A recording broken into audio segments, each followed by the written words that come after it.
एक बार फिर स्वागत है मेरे इसी YouTube चैनल पर। जसमेर सिंह कुरुक्षेत्र से हूँ। दोस्तों, आज का टॉपिक बड़ा विशेष टॉपिक है और बड़ी मेहनत से इस टॉपिक को तैयार किया है। पिछली वीडियो से मैंने जो बात की थी वो की थी फील्ड में आने वाली मुश्किलें, लेकिन इन मुश्किलों से कैसे बचा जाए। और आज का जो टॉपिक है वो विशेष टॉपिक है कि कैसे बचाएं अपने आप को बहानेबाजी से। दोस्तों, आज टॉपिक इतना शानदार टॉपिक है, मेरा बिलीव कीजिए, अगर ये वीडियो आपने लास्ट तक देखी तो आपकी जिंदगी में एक बहुत बड़ा बदलाव आने वाला है। देखिए दोस्तों, जीतने वाले व्यक्ति अपनी मेहनत और दृढ़ विश्वास से और आत्मबल पर एक सफलता हासिल कर लेते हैं, लेकिन वही कुछ लोग हार जाते हैं या नाकाम हो जाते हैं। वो अपनी हार का जिम्मेदारी किसी और को ठहरा देते हैं, जिम्मेवार किसी और को ठहरा देते हैं और हारे हुए व्यक्ति के पास बहुत बहानेबाजी होते हैं। आइए जानते हैं वो कौन से बहानेबाजी हैं जिसके ऊपर उसकी वो अपनी हार को निश्चित कर लेता है। आज हम 9 ऐसे टॉपिक पर बात करेंगे जो हराने का काम करते हैं। नंबर 1 क्या है कि मेरी किस्मत खराब है। दूसरा टॉपिक है मैं कम पढ़ा लिखा हूं। तीसरा टॉपिक है कि ये काम मेरे लायक नहीं है या इस काम के मैं लायक नहीं हूं। तीसरा है मुझे किसी ने सहारा नहीं दिया। और अगला टॉपिक है मैं ज्यादा लोगों को नहीं जानता। और इससे नेक्स्ट टॉपिक है मेरे पास वक्त नहीं है काम करने का, या मेरे पास अपने आप का खुद पे जाने का वक्त नहीं है। यह काम मेरे लायक नहीं है, ये इस काम को मैं नहीं कर सकता। और सबसे जो लास्ट पॉइंट, अच्छा पॉइंट है, वो कहता काश मुझे भी मौका मिला होता। तो दोस्तों, 1 to 1 इन टॉपिक पे बात करेंगे। तो पहला टॉपिक मैं लूंगा कि मेरी किस्मत खराब है। देखिए दोस्तों, मैं ये कहता हूं किस्मत उनकी भी होती है जिनके हाथ में लकीरें नहीं होती। मत कीजिए अपनी हाथ के लकीरों पर विश्वास। और किस्मत तो उनकी भी बनती है जिनके हाथ ही नहीं होते। मेरा कहने का मतलब यह है कि भाग्यवादी मत बने, काम करने पे विश्वास रखें। जो खुद की मदद नहीं कर सकता, भाग्य भी उसकी कोई मदद नहीं कर सकता। तो मेरा कहने का मतलब यह है कि भाग्यवादी मत बने, काम में विश्वास रखें। दूसरा टॉपिक है कि मैं कम पढ़ा लिखा हूं। देखिए दोस्तों, आपका लक्ष्य, अगर आपने कोई गोल सेट कर दिया है, उसमें आपका पढ़ा लिखा होना या छोटा बड़ा होना कोई मतलब नहीं है। आपका लक्ष्य अगर निर्धारित है, आपका लक्ष्य अगर स्पष्ट है, तो आप पढ़े लिखों को भी अपने साथ काम में ला सकते हैं। तो इस बहाने को लेकर मत बैठिए कि मैं पढ़ा लिखा हूं। बहुत सारी इंडस्ट्री ऐसे है, बहुत सारे लोग ऐसे हैं अपने इंडिया के फॉरेन कंट्री में जिनके पास कोई एजुकेशन नहीं थी, लेकिन उन्होंने अपने दृढ़ विश्वास, अपने आत्मबल पर और पढ़े लिखे लोगों के साथ मिलकर अपनी इंडस्ट्रियां खड़ी की है। तीसरा है मैं इस लायक नहीं हूं। देखिए दोस्तों, वो काम हमारे ऊपर बोझ बन जाता है जिस काम की हम जानकारी नहीं ले पाते।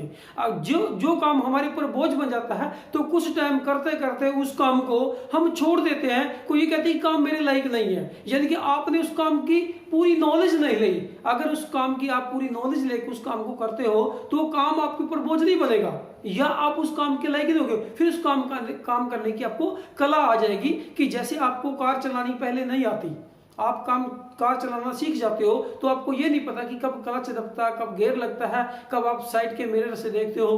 तो आपको इस बहाने की जरूरत नहीं पड़ती कि ये काम मेरे लायक नहीं है। उस काम को आपको सीखना पड़ेगा। इसलिए हम कहते हैं कि ये काम मेरे लायक नहीं है। और दूसरा ये कहते हैं कि मैं ज्यादा लोगों को नहीं जानता।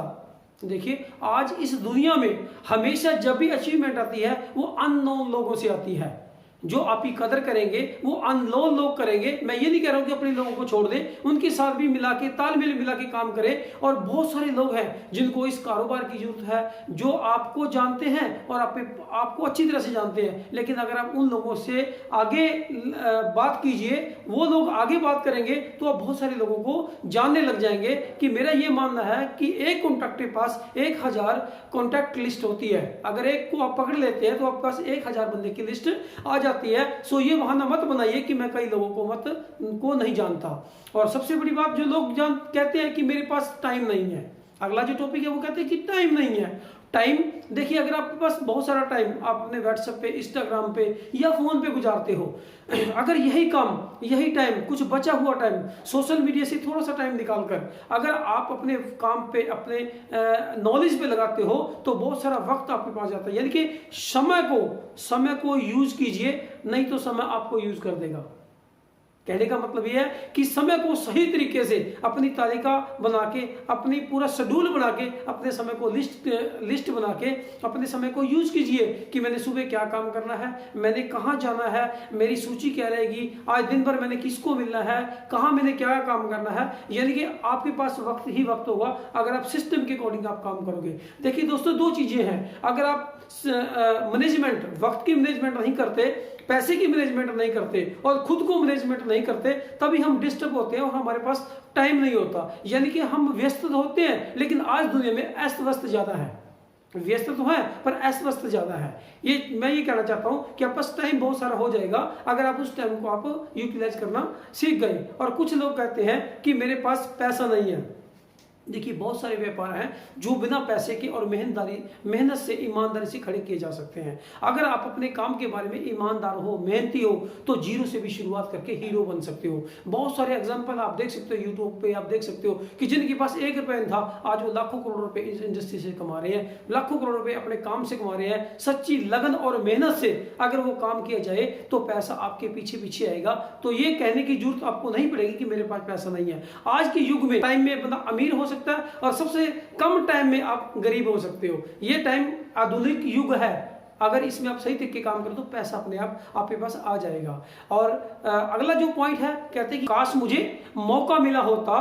अब देखिए, कोई दोस्त, कोई मित्र, कोई रिश्तेदार या कोई कैंडिडेट आपके पास कोई अवसर लेके आता है तो प्लीज उसके अवसर को पहचानिए, वो क्या बोलना चाहता है उसको बोलने दीजिए। क्या पता उसमें से आपका अवसर छिपा हो, क्या पता उसके काम में अवसर छिपा हो। तो इसके ऊपर मैं छोटा सा एग्जांपल आप देना चाहता हूँ। हल्का सा एग्जांपल है। एक गांव में एक पादरी था, वो और एक पुजारी था।